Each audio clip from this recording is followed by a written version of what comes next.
قال رسول الله صلى الله عليه وسلم নবীজি বলেন হাক্কুল মুসলিমি আলাল খালক মুসলিমি সিত্তুন, মুসলমানের উপর মুসলমানের 6টা হক। বলেন মুসলমানের উপর মুসলমানের হক কয়টা? 6টা।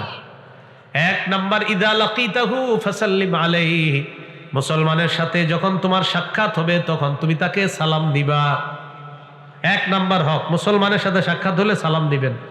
এখন সালামের জবাব যিনি দেয় এটা কি হক নি? এটাও হক। বুখারীর 1240 নাম্বার হাদিসে আছে রদ্দুস সালাম, সালামের জবাব দেওয়া মুসলমানের হক। তাহলে মুসলিম শরীফের হাদিস থেকে জানলাম সালাম দেওয়া হক, আর বুখারীর হাদিস থেকে জানলাম সালামের জবাব দেওয়া মুসলমানের হক। তো 6টা হকের 1 নাম্বার সালাম দেওয়া। এই 6টা হক একটু মুখস্থ রাখার চেষ্টা করবেন। 2 নাম্বার ওয়া ইযা দাআকা ফাআজিবহু, কোন মুসলমান যদি তোমাকে দাওয়াত দেয় তার দাওয়াত গ্রহণ করা। যদি শরীরে কোনো ওজর না থাকে, যদি গুনাহের কোনো আসর না হয়, আপনি ওই দাওয়াতে গেলে যদি ঈমান হরণের আশঙ্কা না থাকে, ইত্যাদি ইত্যাদি কোনো সমস্যা না থাকলে মুসলমানের দাওয়াত গ্রহণ করা। 3 নাম্বার ওয়া ইযাস্তানসাহাকা ফানসাহ লাহ, কোন মুসলমান যদি তোমার কাছে উপদেশ চায় তাকে তুমি উপদেশ দিয়ে দাও। কোন মুসলমান যদি তোমার কাছে কল্যাণ কামনা করে তুমি তার কল্যাণকামী হয়ে যাও। তাহলে মুসলমানের কল্যাণ কামনা করা এটা এক মুসলমান আরেক মুসলমানের কাছে পাওনা, আরেক মুসলমানের কর্তব্য কল্যাণ কামনা করা। সূরা আরাফের 60, 61, 62 নাম্বার আয়াতে আল্লাহ বলেন ক্বালাল মালাউ মিন কওমিহি ইন্না লানারাকা ফি দালালিম মুবিন। নূহ আলাইহিস সালাতু ওয়াস সালামের সম্প্রদায়ের যারা নেতৃস্থানীয় তারা নূহ আলাইহিস সালাতু ওয়াস সালামকে লক্ষ্য করে বলে, হে নূহ পয়গম্বর, ইন্না লানারাকা ফি দালালিম মুবিন, ও নূহ নবী আমরা আপনাকে স্পষ্ট পথভ্রষ্টতার মধ্যে দেখতে পাচ্ছি। নাউজুবিল্লাহ। উম্মত নবীরে কয় পথভ্রষ্ট, উম্মত নবীরে কয়। নূহ নবী জবাব দেয় ইয়া কওমি লাইসা বি দালালা, হে আমার সম্প্রদায় আমার মাঝে কোনো পথভ্রষ্টতা নাই। ওয়ালাকিন্নী রাসূলুম মির রাব্বিল আলামিন, আমি বিশ্ব জগতের রবের পক্ষ থেকে একজন রাসূল। উবাল্লিগুকুম রিসালাতি রাব্বি, আমি আমার রবের দায়িত্ব আদায় করে দেই। ওয়া আনসাহু লাকুম, আমি তোমাদের কল্যাণ কামনা করি। উম্মত নবীরে কয় তুমি পথভ্রষ্ট, নবী উম্মতরে কয় আমি তোমাদের কল্যাণকামী। উম্মত নবীরে কয় পথভ্রষ্ট, নবী উম্মতরে কয় আমি তোমাদের কল্যাণকামী। সুদের ওয়াজ যখন খতিব সাহেব করে তখন বলেন কি থুর, হুজুরের কথাবার্তা আর ভাল লাগে না। অথচ সুদের ওয়াজ করা মানে হলো আপনারা জান্নাতের রাস্তা দেখানো। তো জান্নাতের রাস্তা এটা কি শত্রুতা না কল্যাণকামিতা? তো কোনো আলেম যখন সুদের বয়ান করে, কোনো আপনাদের মসজিদে মনে করেন হুজুরে বয়ান করলো যে সুদ খাওয়া হারাম, সুদ খাইলে জাহান্নামী হতে হবে, সুদ না খাইলে এই পথে চললে জান্নাতি হবেন। তো আপনারে কোনো আলেম জান্নাতের রাস্তা দেখানো এটা কি শত্রুতা না কল্যাণ কামনা করা আপনার? অথচ আপনি সুদের ওয়াজ করলে বলতেছেন এই হুজুর বাদ দাও আরেকজন রাখো। তাহলে কোথায় হলো, কোথায়? আপনি তো শত্রুতা মনে করলেন। কি আমাদের সমাজে আছে কিনা এগুলা? তাহলে ওলামায়ে কেরাম কি আপনার শত্রু না কল্যাণকামী? সূরা আরাফের 66, 67, 68 নাম্বার আয়াতে আল্লাহ বলেন ক্বালাল মালাউল লাযীনা কাফারু মিন কওমিহি ইন্না লানারাকা ফি সাফাহাতি ওয়া ইন্না লানাযুন্নুকা মিনাল কাযিবিন। হুদ নবীর জাতির মধ্যে একদল কাফের হুদ নবীরে কয়, ও হুদ পয়গম্বর আমরা তোমার মাঝে নির্বুদ্ধিতা দেখতে পাই। উম্মত নবীরে কয় নির্বুদ্ধিতা, উম্মত নবীরে কয় আমরা তোমার মাঝে নির্বুদ্ধিতা দেখতে পাই। ওয়া ইন্না লানাযুন্নুকা মিনাল কাযিবিন, আমরা তোমারে মিথ্যাবাদী মনে করি। নাউজুবিল্লাহ। উম্মত নবীরে কয় আমরা তোমারে মিথ্যাবাদী মনে করি। উম্মত কইতাছে নবীরে। হুদ আলাইহিস সালাতু ওয়াস সালাম জবাব দেয় ক্বালা ইয়া কওমি লাইসা বি সাফাহা, ও আমার সম্প্রদায় আমার মাঝে কোনো নির্বুদ্ধিতা নাই। ওয়ালাকিন্নী রাসূলুম মির রাব্বিল আলামিন, আমি বিশ্ব জগতের রবের পক্ষ থেকে একজন প্রেরিত পয়গম্বর। উবাল্লিগুকুম রিসালাতি রাব্বি, আমি আমার রবের দায়িত্ব তোমাদের কাছে পৌঁছে দেই। ওয়া আনা লাকুম নাসিহুন আমিন, আমি তোমাদের জন্য বিশ্বস্ত একজন কল্যাণকামী। নূহ নবীও কয় কল্যাণকামী, হুদ নবীও কয় কল্যাণকামী।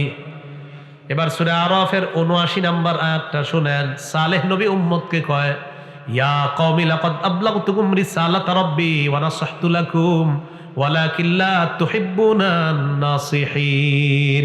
হে আমার সম্প্রদায়, আমি তোমাদের কাছে আমার রবের দায়িত্ব পৌঁছায়া দিলাম। আমি তোমাদের কল্যাণ কামনা করি, কিন্তু তোমরা কল্যাণকামীদেরকে পছন্দ করো না। তোমরা কল্যাণকামীদেরকে, আমি তোমাদের কল্যাণ কামনা করেছি, তোমরা কল্যাণকামীদেরকে পছন্দ করো না। এখন বলেন, আপনাদের এই এলাকায় একটা অবৈধ কাজ হতে যাচ্ছে, টাঙ্গাইলের উলামায়ে কেরাম যদি এই অবৈধ কাজটা বাধা দেয়, এটা কি ভালো না খারাপ? এখন যদি বলেন হুজুররা আর খায়া দেয়, কাজ পায় না, বোঝা গেল আপনারা কল্যাণকামী পছন্দ করেন না। কারণ এই তো খারাপ কাজ বাধা দেয় কেন? বাধা দেওয়ার অর্থ হলো আপনারে জাহান্নাম থেকে বাঁচানো। তো জাহান্নাম থেকে বাঁচানো এটা কি শত্রুতা না কল্যাণকামিতা? তো সালেহ নবী কয় ওয়ালাকিল্লা তুহিব্বুনান নাসিহিন, কল্যাণকামীদেরকে তোমরা পছন্দ করো না। এই যুগেও আপনি এমন মানুষ পাবেন যারা ভালো কথা যারা বলে তাদেরকে পছন্দ করে না, হাজার মানুষের সংখ্যা আছে মন। তো এরা বোঝা গেল কল্যাণকামী যারা তাদেরকে পছন্দ করে না। তো কল্যাণকামীদেরকে পছন্দ না করার স্বভাবটা 1000 বছর আগে থেকে দুনিয়াতে চলে আসছে। কথা কি বুঝে আসছে? সহিহ বুখারীর 57 নম্বর হাদিস, আন জারির ইবনে আব্দুল্লাহ রাদিয়াল্লাহু তাআলা আনহু قال, জারির ইবনে আব্দুল্লাহ রাদিয়াল্লাহু তাআলা আনহুর বর্ণনা, বায়াতু রাসূলুল্লাহি সাল্লাল্লাহু আলাইহি ওয়াসাল্লাম আলা ইকামিস সালাহ ওয়া ইতাইজ যাকাত ওয়ান নুসহি লিকুল্লি মুসলিম। জারির ইবনে আব্দুল্লাহ বলেন, আমি আল্লাহর রাসূলের হাতে বায়াত হলাম, 1 নাম্বার নামাজ কায়েম করব, 2 নাম্বার যাকাত আদায় করব, 3 নাম্বার আমি সমস্ত মুসলমানের কল্যাণকামী হব, এই মর্মে আমি বায়াত হলাম। বলেন আমরা, বলেন সবাই আমরা সারা পৃথিবীর সমস্ত মুসলমানের কল্যাণ কামনা করি। মনে থাকবে কথাটা? তাহলে সারা পৃথিবীর সব মুসলমানের কল্যাণ কামনা করি আমরা, এটা হক। এক মুসলমান আরেক মুসলমানের কাছে এটা পাও না। এই গেল 3 নাম্বার। তাহলে কোন ব্যক্তি আপনার কাছে উপদেশ চাইলে উপদেশ গ্রহণ করা। যেমন আজকে আপনারা আল্লামা হাসান জামিল সাহেব হুজুর সহ অনেক আলেমদেরকে দাওয়াত দিয়ে এনেছেন। কেন আনছেন? মাশাআল্লাহ, কি শুনতে? উপদেশ। এখন ওনারা যদি উপদেশ আপনাদেরকে দেয়, এটা হবে আপনাদের প্রতি কল্যাণকামিতা, কারণ আপনারা উপদেশ চেয়েছেন তাই ওনারা উপদেশ দিচ্ছে, ঠিক না? এটাই হলো কল্যাণকামিতা। 4 নাম্বার, ওয়াইদা আতস, কেউ যদি হাঁচি দেয়, হাঁচি দেওয়ার পর ফাহামিদাল্লাহ, আলহামদুলিল্লাহ যদি বলে, ফাশাম্মিতহু, তুমি তাকে জবাবে বলো ইয়ারহামুকাল্লাহ। কোন মুসলমান হাসি দিস, হাসি দিতে পারেননি আপনারা? দেন তো। হাঁচি দেওয়ার পর যদি আলহামদুলিল্লাহ বলে, হাঁচি দিলে অনেক ভালো, হাঁচি মাঝে মাঝে আসা ভালো। হাঁচি দেওয়ার পর কোন মুসলমান যখন বলে আলহামদুলিল্লাহ, আপনি জবাবে বলবেন ইয়ারহামুকাল্লাহ। বাকি হাঁচি যিনি দিবেন তার 3টা কাজ। বলেন কয়টা কাজ? আবু দাউদ শরীফের 5029 নম্বর হাদিস। মানে বাচ্চারা তো পারবে না, বাচ্চাদেরকে আপনারা ছোটবেলা থেকে শিখাবেন, বাকি আপনি আগে শিখেন। নবীজি সাল্লাল্লাহু আলাইহি সাল্লাম যখন হাঁচি দিতেন, তো আবু হুরায়রা বলেন, কানা রাসূলুল্লাহ ইযা আতাসা, নবী যখন হাঁচি দিতেন, ওয়াদা ইয়াদাহু আও সাওবাহু আলা ফিহি, নবী তার হাত মুবারক অথবা কাপড় মুখের উপর রাখতেন। তাহলে হাঁচি দিলে হাত অথবা কাপড় মুখের উপর রাখা, এই হলো 1 নম্বর কাজ। 2 নাম্বার, ওয়া খাফাদা, আওয়াজ হালকা করা। মজার ব্যাপার, রাসূল সাল্লাল্লাহু আলাইহি সাল্লামের এই সুন্নাত যদি পালন করেন, হাত বা কাপড় যদি মুখে রাখেন, আওয়াজ অটোমেটিক হালকা হয়ে যাবে। তাহলে হাঁচি আসলে 1 নাম্বার হাত বা কাপড় মুখে দেওয়া, 2 নাম্বার আওয়াজ হালকা করা, 3 নাম্বার আলহামদুলিল্লাহ পড়া। বলেন কি পড়বো? এটা আপনার কাজ। আর আমরা যারা আপনার এটা শুনবো, আমরা বলবো ইয়ারহামুকাল্লাহ। কি বলবো? ইয়ারহামুকাল্লাহ। এ হলো মুসলমান মুসলমানের কাছে পাওনা। 5 নাম্বার, ওয়া ইজা মারিদা ফাউদহু, কোন মুসলমান যখন অসুস্থ হয় তাকে দেখতে যাও। কোন মুসলমান অসুস্থ হলে তাকে দেখতে যাও। কারণ দেখতে কিভাবে যাবেন অসুস্থ ব্যক্তিকে? মালটা, কমলা, আঙ্গুর, টাকা পয়সা খরচের একটা ব্যাপার থাকে না? কি বলেন? দেখতে গেলে তাহলে এই চিন্তা করা যাবে? অসুস্থ ব্যক্তিকে দেখতে গেলে টাকা একটু খরচ হলেও হোক, কিন্তু দেখতে যাবেন। কেন দেখতে যাবেন? এভাবে 3টা হাদিস শোনেন, হাদিস শোনার পরে সিদ্ধান্ত নিয়েন দেখতে যাবেন কি যাবেন না। মুসলিম শরীফের 2562 নম্বর হাদিসের বর্ণনা, ক্বালা রাসূলুল্লাহ সাল্লাল্লাহু আলাইহি ওয়াসাল্লাম, নবীজি বলেন, ইন্নাল মুসলিমা ইযা আদা আখাহুল মুসলিম, কোন মুসলমান যখন তার মুসলমান অসুস্থ ভাইকে দেখতে যায়, লাম ইয়াজাল ফি খুরফাতিল জান্নাহ হাত্তা ইয়ারজিআ। এলাকার নাম কি?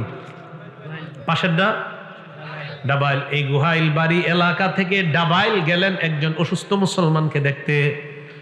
অসুস্থ মুসলমানকে দেখতে যাওয়ার পর, এই যে আপনি গোহাইল বাড়ি থেকে গেলেন, যাওয়ার পর আবার আপনি গোহাইল বাড়িতে আসবেন, নবীজি বলেন এই যে সময়টা আপনি অসুস্থ ব্যক্তিকে দেখলেন, কথা বললেন, তাকে হাত বুলাইয়া দিলেন, তার জন্য কিছু নিলেন, কথাবার্তা বললেন, সান্ত্বনা দিলেন, আবার আপনি গোহাইল বাড়িতে আসলেন, আল্লাহ নবী বলেন এই সময়টা তুমি জান্নাতের ফল পাড়তেছিলা। সহিহ বুখারীর ৬২২৭ নম্বর হাদিসের বর্ণনা। عن أبي هريرة رضي الله تعالى عنه قال قال رسول الله صلى الله عليه وسلم لما خلق الله آدم طوله 60 ذراعا। আবু হুরায়রা রাদিয়াল্লাহু তাআলা আনহুর বর্ণনা, রাসূলুল্লাহ সাল্লাল্লাহু আলাইহি সাল্লাম ইরশাদ করেন, আল্লাহ আদম আলাইহিস সালাতু ওয়াস সালামকে বানাইলেন আলা সুরতিহি, যথাযোগ্য ঘটনে আল্লাহ আদম নবীকে বানাইলেন। আদম আলাইহিস সালাতু ওয়াস সালামের উচ্চতা ৬০ হাত। তো বানানোর পর আল্লাহ আদম আলাইহিস সালাতু ওয়াস সালামকে বললেন, ইযহাব ফাসাল্লিম আলা উলাইকা নাফারি মিনাল মালাইকাতি জুলুস। আদম, আপনি ফেরেশতাদের কাছে যান, ফেরেশতাদেরকে সালাম দিবে, উপবিষ্ট ফেরেশতাদেরকে সালাম দাও। ফাস্তামি আম্মা ইউহাইয়ুনাকা, ফেরেশতারা সালামের কি জবাব দেয় সেটাও তুমি কান পেতে শুনবে। ফাইন্নাহা তাহিয়াতুকা ওয়া তাহিয়াতু যুররিয়াতিক, তুমি ফেরেশতাদেরকে সালাম দিবে আর ফেরেশতারা সালামের জবাব দিবে, এটাই হবে তোমার আর তোমার সন্তান যারা হবে তাদের অভিবাদন, এটাই হবে। আদম আলাইহিস সালাতু ওয়াস সালাম ফেরেশতাদের কাছে আসলেন, আসার পর বললেন আসসালামু আলাইকুম। কি বললেন? একটু বস, এটার অর্থ আপনাদের উপর শান্তি বর্ষিত হোক। ফাকালু আসসালামু আলাইকা ওয়া রাহমাতুল্লাহ, ফেরেশতারা জবাব দেয় আপনার উপর শান্তি এবং আল্লাহর রহমত বর্ষিত হোক। আদম নবী শুধু দোয়া করলেন আপনাদের উপর শান্তি বর্ষিত হোক, ফেরেশতারা জবাব দিলেন আপনার উপর শান্তি এবং আল্লাহর রহমত বর্ষিত হোক। তাহলে সালাম দিলেন, যেভাবে জবাবটা দিলেন আরো সুন্দরভাবে ফেরেশতারা, ঠিক না? তো আল্লাহ বলেন ওয়া ইযা হুয়্যিতুম বিতাহিয়াতিন ফাহাইয়ু বিআহসানা মিনহা আও রুদ্দুহা, তোমাদেরকে যখন অভিবাদন জানানো হয় তোমরা অভিবাদনের জবাব উত্তম ভাবে দিবে। উত্তম ভাবে যদি না পারো, অন্তত সে যেইভাবে অভিবাদন জানায় তুমিও অবিকল ওইভাবে তার অভিবাদনের জবাব দিয়ে দাও। কেউ যদি আমাকে আপনাকে বলে আসসালামু আলাইকুম, উত্তম ভাবে অভিবাদনের জবাব হলে ওয়া আলাইকুমুস সালাম ওয়া রাহমাতুল্লাহ ওয়া বারাকাতুহু, কিছু বাড়িয়ে বলা। আর যদি সমান সমান হয় তাহলে হবে আসসালামু আলাইকুম। বিপরীত দিক থেকে যদি হয় ওয়া আলাইকুমুস সালাম, সমান সমান। যদি একটু বাড়ায়া দেন ওয়া রাহমাতুল্লাহ, তাহলে একটু উত্তম পদ্ধতি হয়ে গেল। আল্লাহ আমাদের সকলকে সালামের ব্যাপক প্রচার প্রসার করার তৌফিক দান করেন। সহিহুত তারগিব কিতাবের নাম ২৭২০ নম্বর হাদিসের বর্ণনা। عن حذيفة رضي الله تعالى عنه قال قال رسول الله صلى الله عليه وسلم, হুযায়ফা রাদিয়াল্লাহু তাআলা আনহুর বর্ণনা, আল্লাহর রাসূল বলেন ইন্নাল মুমিনা ইযা লাকিয়াল মুমিনা ফাসাল্লামা আলাইহি ওয়া আখাযা বিয়াদিহি ফাসাফাহা। নবীজি বলেন কোন ঈমানদার অন্য কোন ঈমানদারের সাথে যদি সাক্ষাৎ করে, সাক্ষাৎ করার পর যদি সালাম দেয়, সালাম দেওয়ার পর যদি হাত ধরে আর মুসাফাহা করে, তানাসারাত খাতায়াহুমা কামা ইয়াতানাসারু ওয়ারাকুশ শাজার, ওই দুই ঈমানদারের গুনাহগুলো এমন ভাবে ঝরে পড়ে যায় যেমন গাছের পাতা ঝরে পড়ে যায়। সালামের মাধ্যমে গুনাহ ঝরে পড়ে যায়। আল্লাহ আমলটা বেশি করার তৌফিক দান করেন। সহিহ বুখারীর 12 নম্বর হাদিস। আন্না রাজুলান সাআলান নাবিয়্যা সাল্লাল্লাহু আলাইহি ওয়াসাল্লাম আইয়ুল ইসলামি খায়রুন ইয়া রাসূলুল্লাহ, এক ব্যক্তি আল্লাহ রাসূলকে প্রশ্ন করলেন, ইয়া রাসূলুল্লাহ, ইসলামের কোন রীতি নীতি সবচাইতে উত্তম, কোন শিষ্টাচার, কোন রীতিনীতি কোন আদব সবচেয়ে উত্তম ইসলামের? নবীজি বললেন তুতইমুত তাআম, অন্যকে খাবার খাওয়ানো এক। 2 নাম্বার তাকরাউস সালাম আলা মান আরাফতা ওয়া মান লাম তারিফ, তুমি যাকে চিনো আর যাকে চিনো না তাকে সালাম দাও। এই 2টা রীতিনীতি ইসলামের সবচেয়ে শ্রেষ্ঠ রীতিনীতির অন্তর্ভুক্ত, খাবার খাওয়ানো, সালাম দেওয়া। আল্লাহ আমল করার তৌফিক দান করেন। তিরমিজি শরীফের 2485 নাম্বার হাদিসের বর্ণনা। হাদিসের বর্ণনাকারী আব্দুল্লাহ ইবনে সালাম রাদিয়াল্লাহু তাআলা আন, তিনি তখনও মুসলমান হননি। আব্দুল্লাহ ইবনে সালাম রাদিয়াল্লাহু তাআলা আন, তিনি তখনও মুসলমান হননি। তিনি বলেন লাম্মা কদিমা রাসূলুল্লাহ সাল্লাল্লাহু আলাইহি ওয়াসাল্লাম আল মদিনা, আল্লাহ রাসূল যখন মদিনায় আগমন করলেন, ইন জাফালান নাস ইলাই, জনগণ দলে দলে আল্লাহ রাসূলকে দেখার জন্য রওনা করছে। ওয়াকিলা কদিমা রাসূলুল্লাহ, কদিমা রাসূলুল্লাহ, কদিমা রাসূলুল্লাহ সাল্লাল্লাহু আলাইহি ওয়াসাল্লাম, রাস্তা দিয়ে জনগণ যায় আর কয় আল্লাহ রসুল এসেছেন, আল্লাহ রসুল এসেছেন, আল্লাহ রসুল এসেছেন সাল্লাল্লাহু আলাইহি ওয়াসাল্লাম। রাস্তা দিয়ে জনগণ যায় আর বলে নবী এসেছেন। এই কথা বলতে বলতে সবাই যাইতেছে। মুসলমান যারা তারাও দেখতে যাইতেছে, অমুসলিম তারাও দেখতে যাইতেছে। আব্দুল্লাহ ইবনে সালাম বলেন ফাজিতু ফিন্নাস লিআনজুরা ইলাইহি, আমিও মানুষের সাথে আল্লাহ রসুলকে দেখার জন্য গেলাম। ফালাম্মাস্তাবানতু ওয়াজহা রাসূলিল্লাহি সাল্লাল্লাহু আলাইহি ওয়াসাল্লাম, আমি যখন আল্লাহ রসুলের চেহারা মুবারক দেখতে পাইলাম, আরাফতু আন্না ওয়াজহাহু লাইসা বিওয়াজহি কাযযাব, আমি তার চেহারা মুবারক দেখি বুঝতে পারলাম এটা কোনো মিথ্যাবাদীর চেহারা না।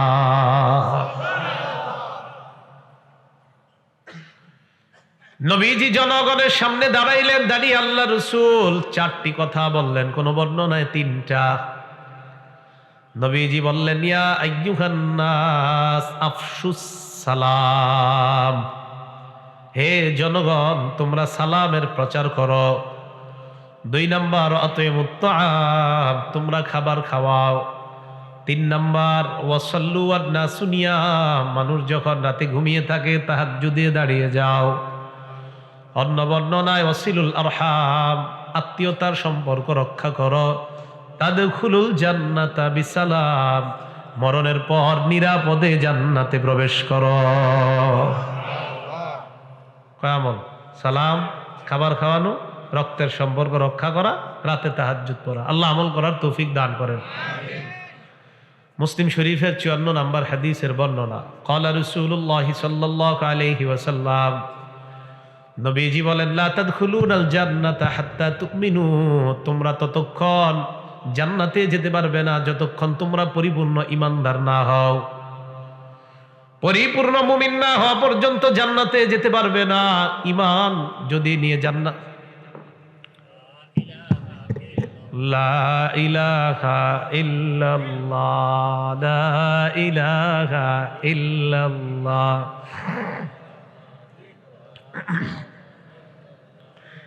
লা ইলাহা ইল্লাল্লাহ, লা ইলাহা ইল্লাল্লাহ,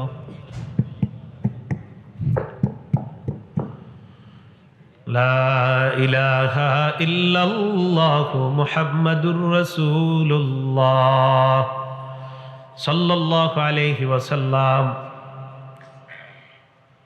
রাসূলুল্লাহ সাল্লাল্লাহু আলাইহি সাল্লাম বলেন লা তাদখুলুনাল জান্নাতা হাত্তা তুমিনু, তোমরা জান্নাতে যেতে পারবে না যতক্ষণ তোমরা মুমিন না হও।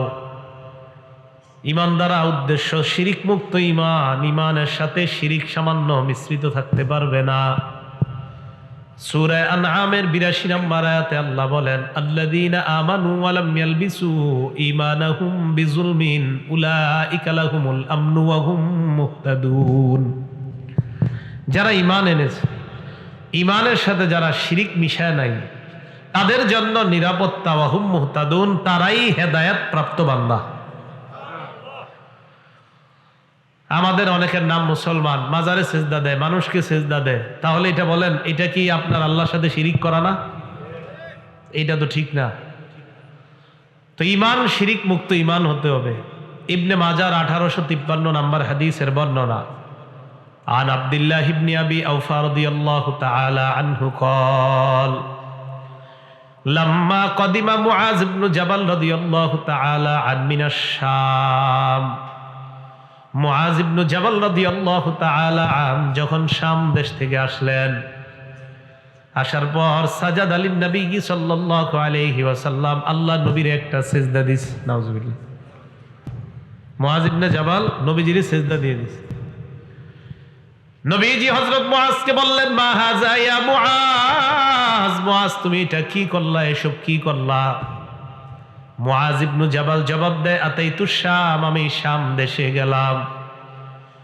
ফাওয়াফাকতুহুম ইয়াসজুদুনা লিআসাকিফাতিহিম ওয়া বাতারিকাতিহিম। শাম দেশে যাওয়ার পর আমি দেখলাম সেখানকার মানুষ তাদের ধর্মীয় নেতা এবং রাজনৈতিক নেতাদেরকে সিজদা দেয়। ফাওয়াদিতু ফি নাফসি আন নাফআলা যাকা বিকা ইয়া রাসূলুল্লাহ, আমিও মনে মনে নিয়ত করলাম মদিনায় আসার পর আমরা আপনাকে সিজদা দিব। নবীজি বললেন, ফালা তাফআলু, কোশ্চিন কালেও এমন কাজ করবা না। আল্লাহ ছাড়া কাউকে সিজদা দেওয়া জায়েজ নাই। বলেন, আল্লাহ ছাড়া কাউকে সিজদা দেওয়া শিরিক। আল্লাহ ছাড়া কাউকে সিজদা দেওয়া কি? শিরিক। তো নবীজি বললেন, মুআজ এই কাজ তোমরা কখনো করবা না। আল্লাহ আমাদের সকলকে শিরিক মুক্ত ঈমান নিয়ে বেঁচে থাকতে যেন পারি, শিরিক মুক্ত ঈমান নিয়ে যেন কবরে যেতে পারি, আল্লাহ তৌফিক দান করেন। নবীজি একজন সাহাবী নাম কায়েস ইবনে সাদ, আবু দাউদ শরীফের 2140 নম্বর হাদিসের বর্ণনা। আন কায়েস ইবনে সাদ রাদিয়াল্লাহু তাআলা আনহু قال, নবীজির সাহাবী কায়েস ইবনে সাদ রাদিয়াল্লাহু তাআলা আনহুর বর্ণনা, তিনি বলেন, আতাইতুল হিরা, আমি কুফার হিরা নগরীতে গেলাম। হিরা প্রদেশে যাওয়ার পর রাআইতুহুম ইয়াসজুদুনা লিমারজুবানিল লাহুম, আমি দেখলাম তারা তাদের নেতাকে সিজদা দেয়। নাউযু বিল্লাহ। ফাকুলতু ওয়া রাসূলুল্লাহি আহাক্কু আন ইউসজাদা লা, আমি মনে মনে বললাম মানুষ যদি সিজদা পাওয়ার যোগ্য হয়, আল্লাহর রাসূল সিজদা পাওয়ার সবচাইতে বেশি যোগ্য। এটাই তো সত্যি কথা, কারণ কোন মানুষ যদি সিজদা পাওয়ার যোগ্য হয় তো রাসূল যোগ্য হবেন। ফাতাইতুন নবিয়্য সাল্লাল্লাহু আলাইহি ওয়াসাল্লাম, আমি আল্লাহ রাসূলের কাছে আসলাম। আসার পর আল্লাহ রাসূলকে বললাম, আতাইতুল হিরা, আমি হিরা প্রদেশে গেলাম। যাওয়ার পর আমি দেখলাম মানুষ তাদের নেতাকে সিজদা দেয়। ফাআনতা ইয়া রাসূলুল্লাহ আহাক্কু আন নাসজুদা লাকা, আপনি তো সিজদা পাওয়ার বেশি যোগ্য, আমরা আপনাকে সিজদা করব, এই অধিকার আপনি তো বেশি রাখেন। নবীজি বললেন, আরাআইতা লাউ মারারতা বিকবরি আকুনতা তাসজুদু লা। কায়েস ইবনে সাদকে বললেন, কায়েস তুমি যদি আমার কবরের পাশ দিয়ে অতিক্রম করো, আমার কবরের পাশ দিয়ে যদি তুমি যাইতা, আমার কবর কি তুমি সিজদা করতা? নবীজি কি কবরে না দুনিয়াতে? নবীজি বললেন, আমার কবরের পাশ দিয়ে তুমি যদি যাইতা, আমার কবর কি সিজদা করতা? কায়েস ইবনে সাদ জবাব দেয়, লা ইয়া রাসূলুল্লাহ, আমি আপনার কবরকে সিজদা করতাম না। নবীজি বলেন, যেমনি ভাবে আমার কবরকে সিজদা করবা না, তেমনি ভাবে আমাকেও সিজদা করবা না। কবরকে সিজদা দেওয়া শিরিক, কবরকে সিজদা দেওয়া হারাম। আমাকে সিজদা দেওয়া শিরিক, আমাকেও সিজদা দেওয়া হারাম। এই হাদিসের মাধ্যমে বোঝা যায় কোন পীর ফকির তাদেরকে সিজদা দেওয়া আর তাদের কবর মাজারকে সিজদা দেওয়া হারাম। পীর ফকির বা তাদের কবর মাজার এগুলাতে সিজদা দেওয়া শিরিক, এগুলাকে সিজদা দেওয়া হারাম। আল্লাহ আমাদের সকলকে শিরিক মুক্ত ঈমান গ্রহণ করার, ঈমান অর্জন করার তৌফিক দান করেন। বলছিলাম, লা তাদখুলুনাল জান্নাতা হাত্তা তুমিনু, ততক্ষণ জান্নাতে যেতে পারবে না যতক্ষণ পরিপূর্ণ ঈমানদার না হও। ওয়ালা তুমিনু হাত্তা তাহাব্বু, ততক্ষণ পর্যন্ত তোমরা পরিপূর্ণ ঈমানদার হতে পারবে না যতক্ষণ একে অপরকে ভালো না বাসো। প্রথমে বললেন জান্নাতে যেতে পারবে না যতক্ষণ পরিপূর্ণ ঈমানদার না হও, পরিপূর্ণ ঈমানদার হতে পারবে না যতক্ষণ পরস্পরকে ভালো না বাসো। নবীজি বলেন, আওয়ালা আদুল্লুকুম আলা শাইইন ইযা ফাআলতুমুহু তাহাবাবতুম, আমি কি এমন একটা আমলের কথা বলবো না যে আমলটা যদি তোমরা করো আপোষের মাঝে মোহাব্বত পয়দা হবে। নবী বলেন আফশুস সালাম বাইনাকুম, আপোষের মাঝে তোমরা সালাম দাও, সালামের প্রচার করো। হাদিসের মাধ্যমে বোঝা যায় সালামের মাধ্যমে মোহাব্বত তৈরি হয়, মোহাব্বতে ঈমান বাড়ে, ঈমানের কারণে জান্নাতের মেহমান হওয়া যায়। সালাম দিলে মোহাব্বত বাড়বে, মোহাব্বতে ঈমান বাড়বে, ঈমানের কারণে আপনি জান্নাতে যেতে পারবেন। আল্লাহ সকলকে সালামের ব্যাপক প্রচার প্রসার করার তৌফিক দান করেন। রাসূলুল্লাহ সাল্লাল্লাহু আলাইহি সাল্লামের সাহাবী আনাস রাদিয়াল্লাহু তাআলা আনহুর বর্ণনা, তিরমিজি শরীফের 2698 নম্বর হাদিস। আন আনাস ইবনে মালিক রাদিয়াল্লাহু তাআলা আনহু قال قال لي رسول الله صلى الله عليه وسلم। আনাস রাদিয়াল্লাহু তাআলা আনহুর বর্ণনা, তিনি বলেন নবীজি আমাকে বলেছেন ইদা দাখালতা আলা আহলিকা ফাসাল্লিম, তুমি যখন পরিবারের কাছে প্রবেশ করবা তখন তুমি সালাম দাও। ঘরে যখন ঢুকবেন সালাম দিবেন, পরিবারের কাছে যখন তুমি প্রবেশ করবা তখন তুমি সালাম দাও। নবীজি বলেন সালাম যখন দিবা কি হবে? ইয়াকুন বারাকাতান আলাইকা ওয়া আলা আহলিকা, এই সালাম তোমার আর তোমার পরিবারের জন্য বরকতের কারণ হয়ে যাবে। তাহলে ঘরে যখন ঢুকবেন তখন সালাম দিবেন, সালাম দিয়ে ঘরে যখন প্রবেশ করবেন এই সালাম আপনার জন্য আপনার পরিবারের জন্য বরকতের কারণ হয়ে যাবে। বর্তমানে মানুষ তার আব্বারে সালাম দিতে লজ্জা পায়, মানুষ তার আম্মাকে সালাম দিতে লজ্জা পায়, মানুষ তার বিবিকে সালাম দিতে লজ্জা পায়। সালাম মানে শান্তি। আপনি আপনার আব্বাকে সালাম দিতে লজ্জা পাওয়ার অর্থ আপনি কি আপনার আব্বার শান্তি চান না? আপনি আপনার আম্মাকে সালাম দিতে লজ্জা পাওয়ার অর্থ হলো আপনি আপনার আম্মার শান্তি হোক এই বিষয়ে আপনি লজ্জা পান। আপনার বিবিকে আপনি সালাম দিতে লজ্জা পাওয়ার অর্থ হলো আপনার বিবির উপর আল্লাহর শান্তি বর্ষণ হোক, এটা আপনি লজ্জা পান। তাহলে আপনার বিবিকে সালাম দেওয়া, মাকে সালাম দেওয়া, বাবাকে সালাম দেওয়া, বাবা মা বিবি তাদেরকে সালাম দেওয়া মানে তাদের জন্য শান্তির দোয়া করা। মানুষ বিবিকে মাকে বাবাকে সালাম দিতে লজ্জা পাও, অপরিচিত কোন নারীকে সালাম দিতে মজা পায়। পুরো আজীব বিষয়। এই জন্য পরিবারকে সালাম দিবেন, আব্বাকে সালাম, আম্মাকে সালাম, বিবিকেও সালাম দিবেন। করবো তো এই আমলটা ইনশাল্লাহ, আল্লাহ তৌফিক দান করেন। আবু দাউদ শরীফের 5197 নম্বর হাদিসের বর্ণনা, নবীজি সাহাবী আবু উমামা রাদিয়াল্লাহু তাআলা আনহুর বর্ণনা, তিনি বলেন আন আবি উমামা রাদিয়াল্লাহু তাআলা আনহু قال قال رسول الله صلى الله عليه وسلم। আবু উমামা রাদিয়াল্লাহু তাআলা আনহুর বর্ণনা, আল্লাহর রাসূল বলেন ইন্না আউলান নাস বিল্লাহ মান বাদাহুম বিসসালাম, মানুষের মাঝে ওই মানুষটা আল্লাহর সবচেয়ে নিকটবর্তী হয় যে মানুষটা আগে সালাম দেয়। মানুষের মাঝে ওই মানুষটা আল্লাহর সবচেয়ে নিকটবর্তী হয় যে আগে সালাম দেয়। আল্লাহ আমাদের সকলকে আগে আগে সালাম দিয়ে আল্লাহর একদম নিকটবর্তী হওয়ার তৌফিক দান করেন। আবু দাউদ শরীফের 5195 নম্বর হাদিসের বর্ণনা, আন ইমরান ইবনে হুসাইন রাদিয়াল্লাহু তাআলা আনহু قال, ইমরান ইবনে হুসাইন রাদিয়াল্লাহু তাআলা আনহুর বর্ণনা, জাআ রাজুলুন ইলা রাসূলিল্লাহি সাল্লাল্লাহু আলাইহি ওয়াসাল্লাম, এক ব্যক্তি আল্লাহর রাসূলের কাছে আসলেন। আসার পর আল্লাহ রাসূলকে বললেন আসসালামু আলাইকুম, ফারাদ্দা আলাইহিস সালাম, আল্লাহ নবী তার সালামের জবাব দিলেন। এক ব্যক্তি আসলেন, আসার পর বললেন আসসালামু আলাইকুম, নবীজি তার সালামের জবাব দিলেন।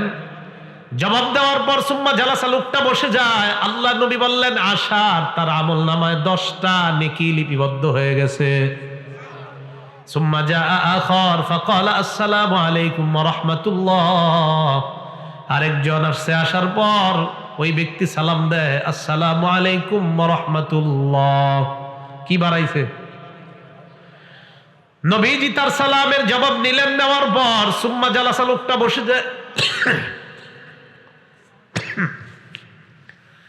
নবীজি ওই লোকটার সালামের জবাব দিলেন। নেওয়ার পর লোকটা বসে যায়। আল্লাহ নবী বললেন 20।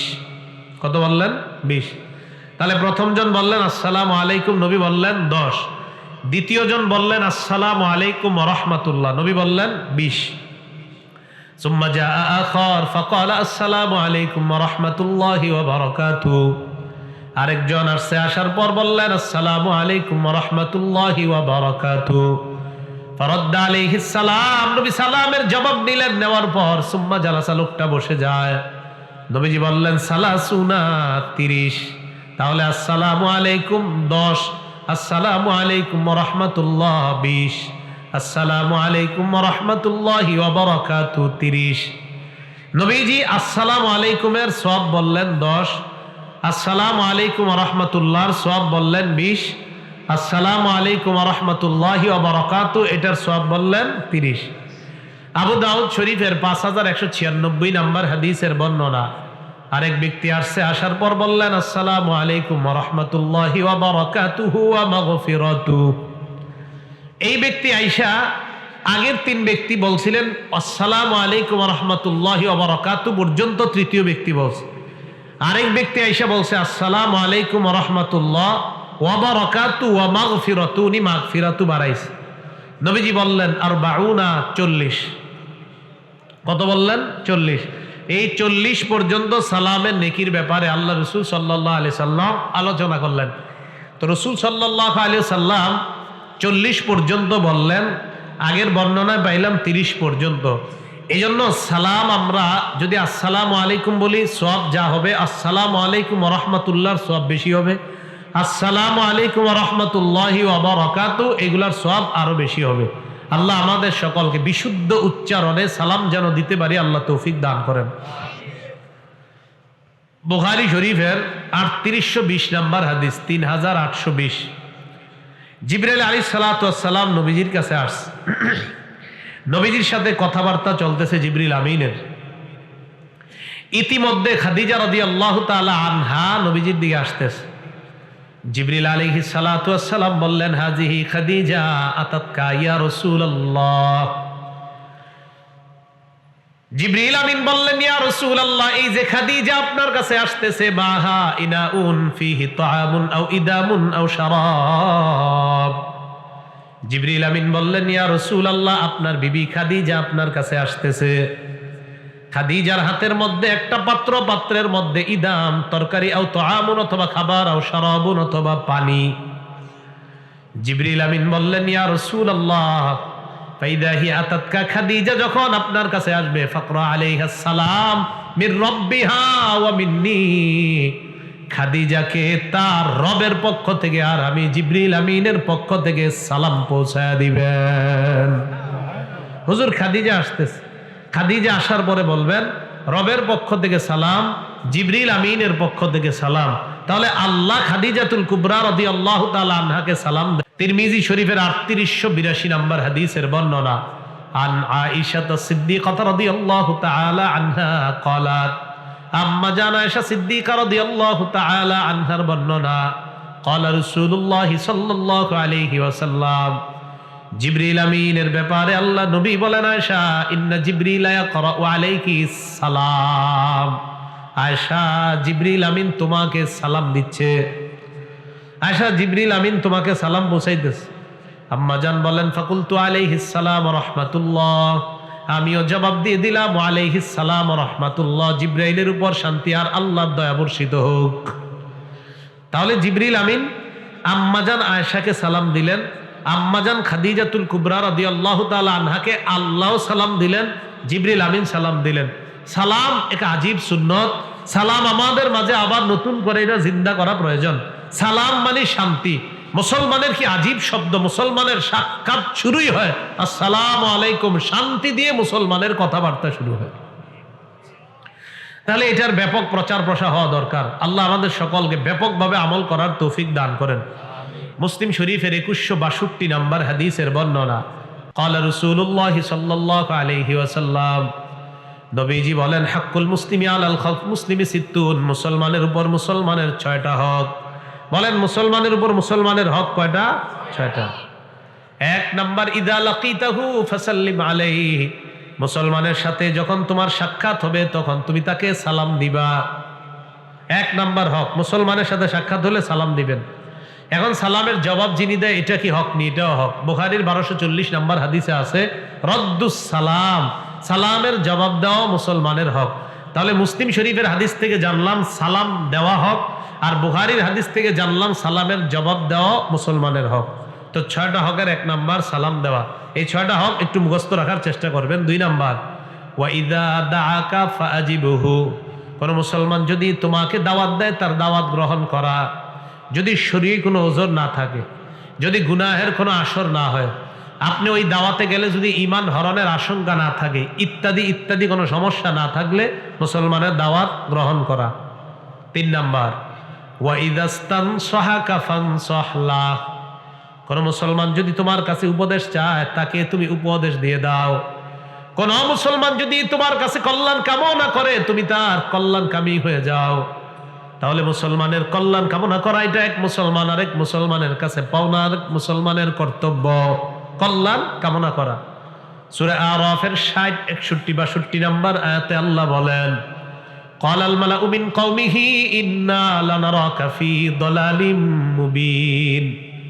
নূহ আলাইহিস সালাতু ওয়াস সালামের সম্প্রদায়ের যারা নেতৃস্থানীয় তারা নূহ আলাইহিস সালাতু ওয়াস সালামকে লক্ষ্য করে বলে, হে নূহ পয়গম্বর, ইন্না লানারাকা ফি দালালিম মুবিন, ও নূহ নবী আমরা আপনাকে স্পষ্ট পথভ্রষ্টতার মধ্যে দেখতে পাচ্ছি। নাউজুবিল্লাহ। উম্মত নবীরে কয় পথভ্রষ্ট, উম্মত নবীরে কয়। নূহ নবী জবাব দেয় ইয়া কওমি লাইসা বি দালালা, হে আমার সম্প্রদায় আমার মাঝে কোনো পথভ্রষ্টতা নাই। ওয়ালাকিন্নী রাসূলুম মির রাব্বিল আলামিন, আমি বিশ্ব জগতের রবের পক্ষ থেকে একজন রাসূল। উবাল্লিগুকুম রিসালাতি রাব্বি, আমি আমার রবের দায়িত্ব আদায় করে দেই। ওয়া আনসাহু লাকুম, আমি তোমাদের কল্যাণ কামনা করি। উম্মত নবীরে কয় তুমি পথভ্রষ্ট, নবী উম্মতরে কয় আমি তোমাদের কল্যাণকামী। উম্মত নবীরে কয় পথভ্রষ্ট, নবী উম্মতরে কয় আমি তোমাদের কল্যাণকামী। সুদের ওয়াজ যখন খতিব সাহেব করে তখন বলেন কি থুর, হুজুরের কথাবার্তা আর ভাল লাগে না। অথচ সুদের ওয়াজ করা মানে হলো আপনারা জান্নাতের রাস্তা দেখানো। তো জান্নাতের রাস্তা এটা কি শত্রুতা না কল্যাণকামিতা? কোনো আলেম যখন সুদের বয়ান করে, কোন আপনাদের মসজিদে মনে করেন হুজুরে বয়ান করলো যে সুদ খাওয়া হারাম, সুদ খাইলে জাহান্নামী হতে হবে, সুদ না খাইলে এই পথে চললে জান্নাতি হবেন। তো আপনারে কোনো আলেম জান্নাতের রাস্তা দেখানো এটা কি শত্রুতা না কল্যাণ কামনা করা আপনার? অথচ আপনি সুদের ওয়াজ করলে বলতেছেন এই হুজুর বাদ দাও আরেকজন রাখো। তাহলে কোথায় হলো, কোথায়? আপনি তো শত্রুতা মনে করলেন। কি আমাদের সমাজে আছে কিনা এগুলা? তাহলে ওলামায়ে কেরাম কি আপনার শত্রু না কল্যাণকামী? সূরা আরাফের 66, 67, 68 নাম্বার আয়াতে আল্লাহ বলেন ক্বালাল মালাউল্লাযীনা কাফারু মিন কওমিহি ইন্না লানারাকা ফি সাফাহাতি ওয়া ইন্না লানাযুন্নুকা মিনাল কাযিবিন। হুদ নবীর জাতির মধ্যে একদল কাফের হুদ নবীরে কয়, ও হুদ পয়গম্বর আমরা তোমার মাঝে নির্বুদ্ধিতা দেখতে পাই। উম্মত নবীরে কয় নির্বুদ্ধিতা, উম্মত নবীরে কয় আমরা তোমার মাঝে নির্বুদ্ধিতা দেখতে পাই। ওয়া ইন্না লানাযুন্নুকা মিনাল কাযিবিন, আমরা তোমারে মিথ্যাবাদী মনে করি। নাউজুবিল্লাহ। উম্মত নবীরে কয় আমরা তোমারে মিথ্যাবাদী মনে করি। উম্মত কইতাছে নবীরে। হুদ আলাইহিস সালাতু ওয়াস সালাম জবাব দেয় ক্বালা ইয়া কওমি লাইসা বি সাফাহা, ও আমার সম্প্রদায় আমার মাঝে কোনো নির্বুদ্ধিতা নাই। ওয়ালাকিন্নী রাসূলুম মির রাব্বিল আলামিন, আমি বিশ্ব জগতের রবের পক্ষ থেকে একজন প্রেরিত পয়গম্বর। উবাল্লিগুকুম রিসালাতি রাব্বি, আমি আমার রবের দায়িত্ব তোমাদের কাছে পৌঁছিয়ে দেই। ওয়া আনা লাকুম নাসিহুন আমিন, আমি তোমাদের জন্য বিশ্বস্ত একজন কল্যাণকামী। নূহ নবীও কয় কল্যাণকামী, হুদ নবীও কয় কল্যাণকামী। এবার সূরা আরাফের ৭৯ নাম্বার আয়াতটা শুনেন। সালেহ নবী উম্মতকে কয় ইয়া কওমি লাকাদ আবলাগতুকুম রিসালাতা রাব্বি ওয়া নাসাহতু লাকুম ওয়ালাকিন লা তুহিব্বুনান নাসিহিন। হে আমার সম্প্রদায় আমি তোমাদের কাছে আমার রবের দায়িত্ব পৌঁছায়া দিলাম। আমি তোমাদের কল্যাণ কামনা করি, কিন্তু তোমরা কল্যাণকামীদেরকে পছন্দ করো না। তোমরা কল্যাণকামীদেরকে, আমি তোমাদের কল্যাণ কামনা করেছি, তোমরা কল্যাণকামীদেরকে পছন্দ করো না। এখন বলেন আপনাদের এই এলাকায় একটা অবৈধ কাজ হতে যাচ্ছে, টাঙ্গাইলের উলামায়ে কেরাম যদি এই অবৈধ কাজটা বাধা দেয় এটা কি ভালো না খারাপ? এখন যদি বলেন হুজুররা আর খায়া দেয়, কাজ পায় না, বোঝা গেল আপনারা কল্যাণকামী পছন্দ করেন না। কারণ এই তো খারাপ কাজ বাধা দেয় কেন? বাধা দেওয়ার অর্থ হলো আপনারে জাহান্নাম থেকে বাঁচানো। তো জাহান্নাম থেকে বাঁচানো এটা কি শত্রুতা না কল্যাণকামিতা? তো সালেহ নবী কয় ওয়ালাকিল্লা তুহিব্বুনান নাসিহিন, কল্যাণকামীদেরকে তোমরা পছন্দ করো না। এই যুগেও আপনি এমন মানুষ পাবেন যারা ভালো কথা যারা বলে তাদেরকে পছন্দ করে না, হাজার মানুষের সংখ্যা আছে মন।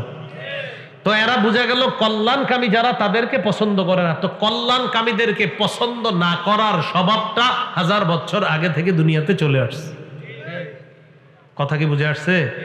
সহিহ বুখারীর 57 নম্বর হাদিস, আন জারির ইবনে আব্দুল্লাহ রাদিয়াল্লাহু তাআলা আনহু قال, জারির ইবনে আব্দুল্লাহ রাদিয়াল্লাহু তাআলা আনহুর বর্ণনা, বায়াতু রাসূলুল্লাহি সাল্লাল্লাহু আলাইহি ওয়াসাল্লাম আলা ইকামিস সালাহ ওয়া ইতাইজ যাকাত ওয়ান নুসহি লিকুল্লি মুসলিম। জারির ইবনে আব্দুল্লাহ বলেন, আমি আল্লাহর রাসূলের হাতে বায়াত হলাম, 1 নাম্বার নামাজ কায়েম করব, 2 নাম্বার যাকাত আদায় করব, 3 নাম্বার আমি সমস্ত মুসলমানের কল্যাণকামী হব, এই মর্মে আমি বায়াত হলাম। বলেন আমরা, বলেন সবাই আমরা সারা পৃথিবীর সমস্ত মুসলমানের কল্যাণ কামনা করি। মনে থাকবে কথাটা? তাহলে সারা পৃথিবীর সব মুসলমানের কল্যাণ কামনা করি আমরা, এটা হক। এক মুসলমান আরেক মুসলমানের কাছে এটা পাও না। এই গেল 3 নাম্বার। তাহলে কোন ব্যক্তি আপনার কাছে উপদেশ চাইলে উপদেশ গ্রহণ করা। যেমন আজকে আপনারা আল্লামা হাসান জামিল সাহেব হুজুর সহ অনেক আলেমদেরকে দাওয়াত দিয়ে এনেছেন। কেন আনছেন?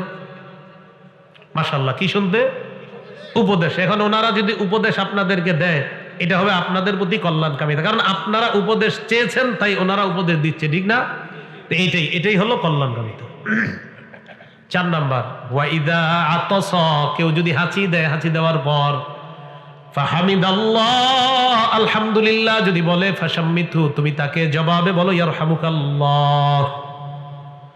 কোন মুসলমান হাসি দিস, হাসি দিতে পারেননি আপনারা? দেন তো। হাঁচি দেওয়ার পর যদি আলহামদুলিল্লাহ বলে, হাঁচি দিলে অনেক ভালো, হাঁচি মাঝে মাঝে আসা ভালো। হাঁচি দেওয়ার পর কোন মুসলমান যখন বলে আলহামদুলিল্লাহ, আপনি জবাবে বলবেন ইয়ারহামুকাল্লাহ। বাকি হাঁচি যিনি দিবেন তার 3টা কাজ। বলেন কয়টা কাজ?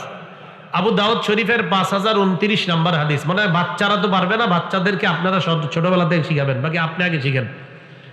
নবীজি সাল্লাল্লাহু আলাইহি সাল্লাম যখন হাঁচি দিতেন, তো আবু হুরায়রা বলেন, কানা রাসূলুল্লাহ ইযা আতাসা, নবী যখন হাঁচি দিতেন, ওয়াদা ইয়াদাহু আও সাওবাহু আলা ফিহি, নবী তার হাত মুবারক অথবা কাপড় মুখের উপর রাখতেন। তাহলে হাঁচি দিলে হাত অথবা কাপড় মুখের উপর রাখা, এই হলো 1 নম্বর কাজ। 2 নাম্বার, ওয়া খাফাদা, আওয়াজ হালকা করা। মজার ব্যাপার, রাসূল সাল্লাল্লাহু আলাইহি সাল্লামের এই সুন্নাত যদি পালন করেন, হাত বা কাপড় যদি মুখে রাখেন, আওয়াজ অটোমেটিক হালকা হয়ে যাবে। তাহলে হাঁচি আসলে 1 নাম্বার হাত বা কাপড় মুখে দেওয়া, 2 নাম্বার আওয়াজ হালকা করা, 3 নাম্বার আলহামদুলিল্লাহ পড়া। বলেন কি পড়বো? এটা আপনার কাজ। আর আমরা যারা আপনার এটা শুনবো, আমরা বলবো ইয়ারহামুকাল্লাহ। কি বলবো? ইয়ারহামুকাল্লাহ। এ হলো মুসলমান মুসলমানের কাছে পাওনা। 5 নাম্বার, ওয়াইজা মারিদা ফাউদহু, কোন মুসলমান যখন অসুস্থ হয় তাকে দেখতে যাও। কোন মুসলমান অসুস্থ হলে তাকে দেখতে যাও। কারণ দেখতে কিভাবে যাবেন অসুস্থ ব্যক্তিকে? মালটা, কমলা, আঙ্গুর, টাকা পয়সা খরচের একটা ব্যাপার থাকে না? কি বলেন? দেখতে গেলে তাহলে এই চিন্তা করা যাবে? অসুস্থ ব্যক্তিকে দেখতে গেলে টাকা একটু খরচ হলেও হোক, কিন্তু দেখতে যাবেন। কেন দেখতে যাবেন? এভাবে 3টা হাদিস শোনেন, হাদিস শোনার পরে সিদ্ধান্ত নিয়েন দেখতে যাবেন কি যাবেন না। মুসলিম শরীফের 2562 নম্বর হাদিসের বর্ণনা, ক্বালা রাসূলুল্লাহ সাল্লাল্লাহু আলাইহি ওয়াসাল্লাম, নবীজি বলেন, ইন্নাল মুসলিমা ইযা আদা আখাহুল মুসলিম, কোন মুসলমান যখন তার মুসলমান অসুস্থ ভাইকে দেখতে যায়, লাম ইয়াজাল ফি খুরফাতিল জান্নাহ হাত্তা ইয়ারজিআ। এলাকার নাম কি? পাশেরটা ডাবাইল। এই গুহাইল বাড়ি এলাকা থেকে ডাবাইল গেলেন একজন অসুস্থ মুসলমানকে দেখতে। অসুস্থ মুসলমানকে দেখতে যাওয়ার পর, এই যে আপনি গুহাইল বাড়ি থেকে গেলেন, যাওয়ার পর আবার আপনি গুহাইল বাড়িতে আসবেন, নবীজি বলেন, এই যে সময়টা আপনি অসুস্থ ব্যক্তিকে দেখলেন, কথা বললেন, তাকে হাত বুলায়া দিলেন, তার জন্য কিছু নিলেন, কথাবার্তা বললেন, সান্ত্বনা দিলেন, আবার আপনি গুহাইল বাড়িতে আসলেন, আল্লাহ নবী বলেন, এই সময়টা তুমি জান্নাতের ফল পাড়তেছিলা। আপনি জান্নাতের ফল আহরণ করছিলেন। তাহলে এটা যদি গোহাইল বাড়িতে যান, যদি এখান থেকে মির্জাপুর গাঁওয়ে দেখতে যান, ফল কি কমবে না আরো বাড়বে? আল্লাহ বুঝার তৌফিক দান করে। তিরমিজি শরীফের 2008 নম্বর হাদিস, ক্বালা রাসূলুল্লাহ সাল্লাল্লাহু আলাইহি ওয়াসাল্লাম, নবীজি বলেন, মান আদা মারিদান আও যারা আখাল্লাহু ফিল্লাহ, কোন মুসলমান যদি অন্য কোন অসুস্থ মুসলমানকে দেখতে যায় অথবা তার কোন ভাইয়ের সাক্ষাতে যায় আল্লাহরে খুশি করার জন্য, অসুস্থ ব্যক্তিকে দেখতে গেলেন আল্লাহকে খুশি করার জন্য, আপনি যখন তাকে দেখতে গেলেন আল্লাহকে খুশি করার জন্য, না দাহুমুনা, একজন ফেরেশতা আপনাকে ডাক দিয়ে কয়, এক ফেরেশতা আপনাকে ডাক দিয়ে বলে, তিবেতা, তুমি কল্যাণময়, তুমি পবিত্র। কি বলে? তুমি কল্যাণময়, তুমি পবিত্র। 2 নাম্বার, তবা মামশাক, তুমি যে এই যে আসলা, তোমার এই আশাটাও পবিত্র, কল্যাণময়। 3 নাম্বার, তাবাওয়াতা মিনাল জান্নাতি নুজুলা, তুমি জান্নাতে একটা ঘর বানিয়ে নিছো, জান্নাতে একটা ঘর বানিয়ে নিছো। তাহলে আপনি অসুস্থ ব্যক্তিকে দেখতে গেলেন, দেখতে যাওয়ার পর ফেরেশতা আপনাকে ডাক দিয়ে 1 নাম্বার বলে তুমি কল্যাণময়, তুমি পবিত্র। 2 নাম্বার আপনাকে বলে তোমার আশাটা পবিত্র। 3 নাম্বার আপনাকে বলে তুমি জান্নাতের মধ্যে একটা ঘর নির্মাণ করে ফেলেছো। আমল করবো তো ইনশাল্লাহ। আরেকটা হাদিস শোনেন, তিরমিজি শরীফের 969, কত? 969, 969। এইটা এইভাবে বললাম যাতে আপনাদের মনে থাকে, আরেকজন শোনাবেন। 969 কত হয়? 969 না, 2 পাশে 2 9, মাঝে 1 6, কত হয়? 969। তিরমিজি শরীফের 969 নম্বর হাদিস। ক্বালা রাসূলুল্লাহ সাল্লাল্লাহু আলাইহি ওয়াসাল্লাম, নবীজি সাল্লাল্লাহু আলাইহি ওয়াসাল্লাম বলেন, মা মিন মুসলিমিন ইয়াউদু মুসলিমা গুদওয়াতান, কোন মুসলমান অন্য কোন অসুস্থ মুসলমানকে যদি সকালবেলা দেখতে যায়, ইল্লা সাল্লা আলাইহি 70 আলফা মালাকিন হাত্তা ইউমসিয়া, ওই মুসলমানের জন্য সন্ধ্যা পর্যন্ত 70,000 ফেরেশতা দোয়া করে। কার জন্য? অসুস্থ লোকের জন্য না আপনার লাগে? মানে যে যায়, অসুস্থ লোক না যে দেখতে যায়। সুবহানাল্লাহ।